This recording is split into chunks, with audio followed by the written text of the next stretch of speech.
Oke, halo sobat podcast kalian. Selamat datang di podcast Segitiga Bulut X Kota. Jadi Jack memikirkan negara ya di sini. Oke, teman-teman. Oke, pada kesempatan kali ini kita akan membahas topik yang lumayan relevan ya sama keadaan negara kita saat ini gitu kan. Oke, topik yang kita akan bahas kali ini adalah keadilan sosial dan kesenjangan ekonomi. Menarik banget. Menarik bos. Asik banget nih buat dibahas nih. Apalagi Panas ya. panas bos. Masih gede banget nih nadanya nih. Siap nih masih. Siap banget nih. Oke, mungkin kita mau kenalan dulu ya. Nama saya Yoga, saya sebagai moderator di sini. Terus di sini ada 5 narasumber, boleh diperkenalkan? Halo, saya Emir dari Kubu Kontra ya. Saya Budi juga dari Kubu Kontra. Saya Yunus juga dari Kubu Kontra. Habis itu ada gue dari Kubu Pro, nama gue Fadil. Gue Darel dari Kubu Pro ya. Oh gitu. Oh, dari Pro nih. Iya, siap banget nih Mas. Mereka ini loh, boleh dulu Mas. Biar panas bro. Oh, biar panas. Biar hangat ya, hangat. Dari Oke. Langsung aja kita mulai podcastnya. Kita mungkin mulai dari pandangan kontra dulu gitu kan ya. Oke, kita mulai dari Mas Emir kali ini. Oke, Mas Emir nih. Menurut lo gimana nih? Kenapa sih keadilan sosial yang dapat menekan kesenjangan ekonomi itu susah begitu diwujudin di Indonesia itu? Boleh nggak dijelasin? Oke, terima kasih Yok atas pertanyaannya ya.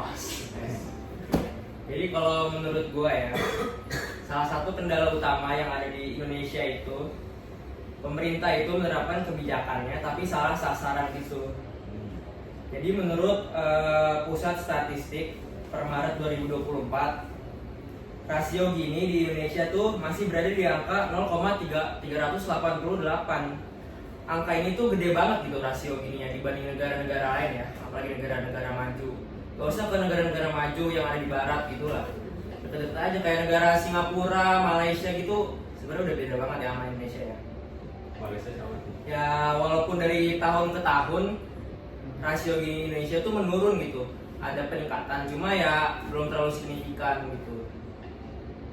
Ya selain itu intervensi ini justru bisa menghambat pertumbuhan ekonomi di Indonesia gitu.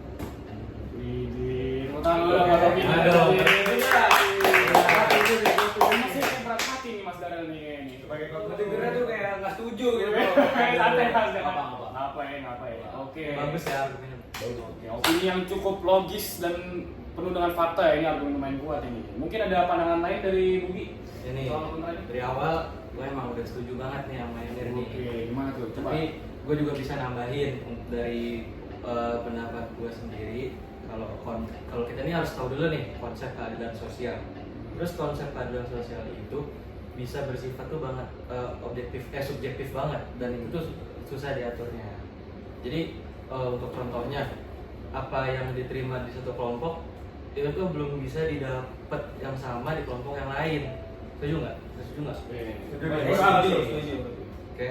Jadi kita udah melihat banyak kasus ya, karena pada seharusnya itu emang manusia ini banyak perbedaan pendapat. Terus ada juga kalau fokus yang berlebihan pada pemerataan itu juga berpotensi mematikan intensif untuk bekerja keras dan berinovasi. Karena kita bisa lihat nih di contoh negara yang sistem sosialisnya kuat, itu kita bisa lihat kalau inovasinya itu cenderung stagnan karena kurangnya penghargaan terhadap usaha individu. Jadi kayak dia itu nggak terlalu merhatiin pada effort, tapi dia melihat hasil sebenarnya. Jadi dia tuh kadang tuh kita bisa melihat effort orang, kita tuh ngeliat sesuatu dari effortnya aja, tapi kita belum tahu dia tuh lurus apa enggak. Ngerti. Ya, itu belum tentu lurus. Terus juga kita tuh harusnya lebih fokus kepada pertumbuhan ekonomi yang inklusif, dimana kalau semua orang tuh punya kesempatan untuk maju. Jadi nggak cuma orang yang kelihatan effortnya aja, tapi kita lihat hasil dari orang tersebut.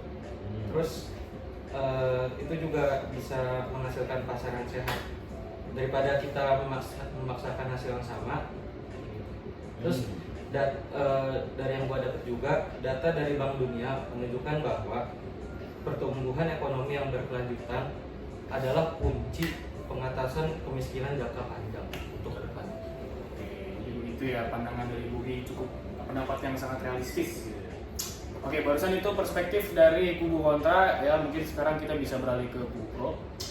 Untuk Mas Fadil nih, gue ada pertanyaan nih buat lo. Menurut lo gimana sih potensi keadilan sosial dalam membangun, maksudnya kayak menekankan kesenjangan sosial di dalam masyarakat gitu? Boleh Mas Fadil? Oke, pertama gue percaya keadilan sosial itu bukan cuma mimpi, tapi juga fondasi yang kuat buat pembangunan ekonomi yang terus berkelanjutan. Kesenjangan ekonomi yang kelebaran malah membuat ketidakstabilan sosial dan malah menghambat pertumbuhan jangka panjang.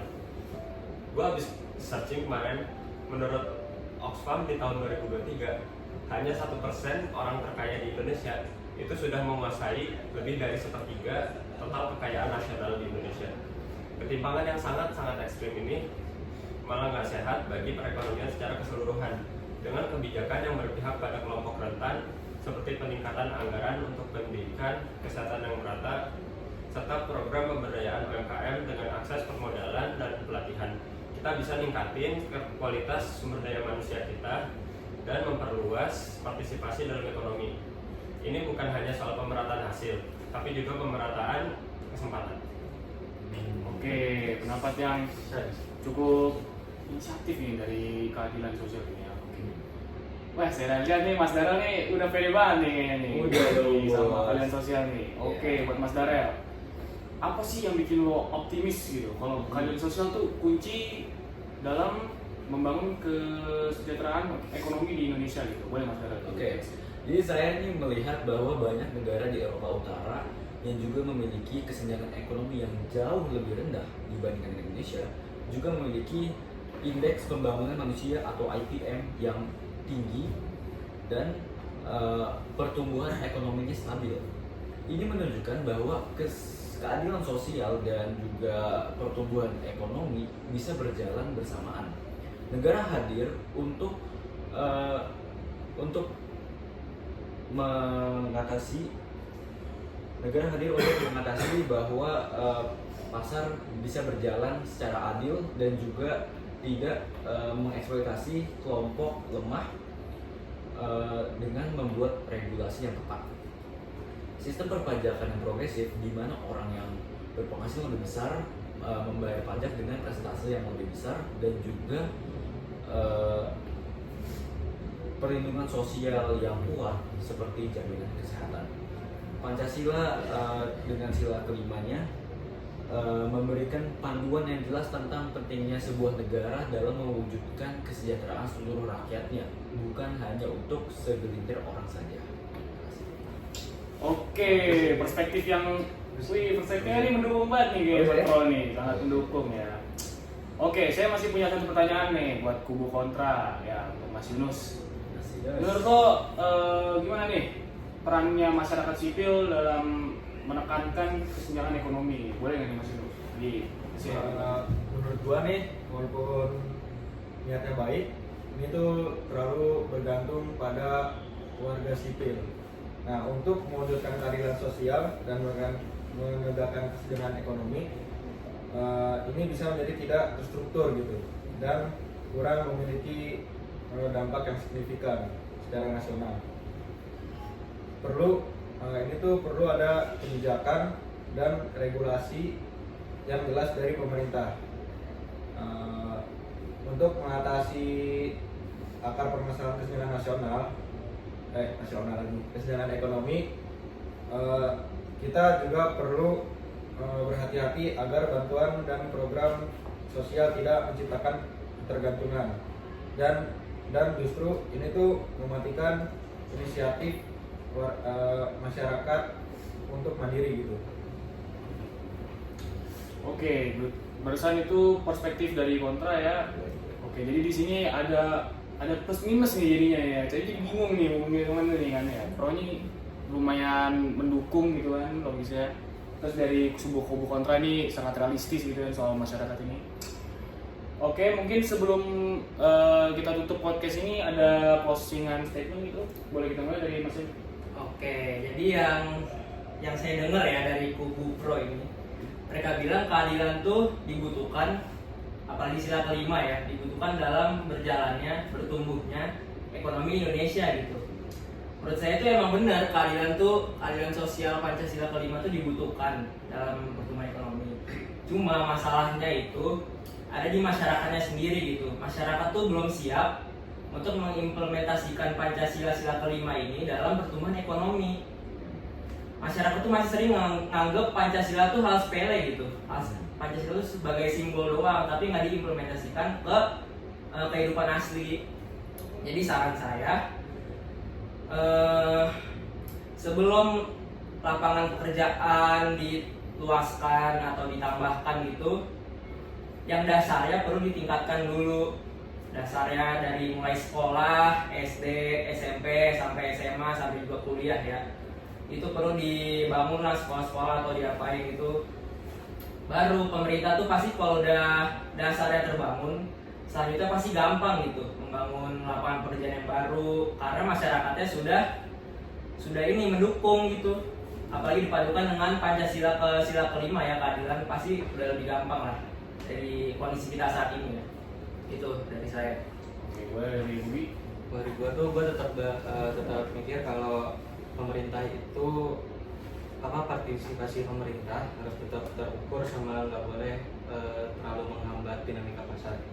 Sama kita harus tahu kalau pendidikan sama peningkatan keterampilan itu adalah kunci untuk meningkatkan daya saing individu. Boleh lanjut? Kalau menurut gua kebijakan yang berlanjut dan tidak menimbulkan ketergantungan itu tuh yang paling penting, dan juga untuk pemerintah perlu menciptakan sistem yang adil gitu untuk ekonomi dan juga transparan. Oke, keadilan sosial adalah fondasi persatuan dan kemajuan bangsa. Dengan mengurangi kesenjangan, kita membangun masyarakat yang lebih adil, makmur, dan harmonis. Oke, jadi implementasi nilai Pancasila secara utuh, terutama sila kelima, adalah amanat konstitusi yang harus kita wujudkan dan kesejahteraan seluruh rakyat Indonesia, demi kesejahteraan seluruh rakyat Indonesia. Ya, Oke, jadi ini akhir dari podcast kami ya. Terima kasih nih buat Bang Emir, Bang Budi ya, Bang Yunus, Mas Dara, Mas Fadil ini udah mulai waktu kan, jadi kita bisa podcast di sini. Oke, ini singkat aja di sini. Semoga podcast kita kali ini tuh dapat membangun sobat-sobat podcast kalian buat memikirkan tentang pentingnya keadilan sosial dan kesenjangan ekonomi di negara ini. Gitu. Ini main penting nih. Oke, mungkin sekian aja. Saya tutup. See you next time in the next episode.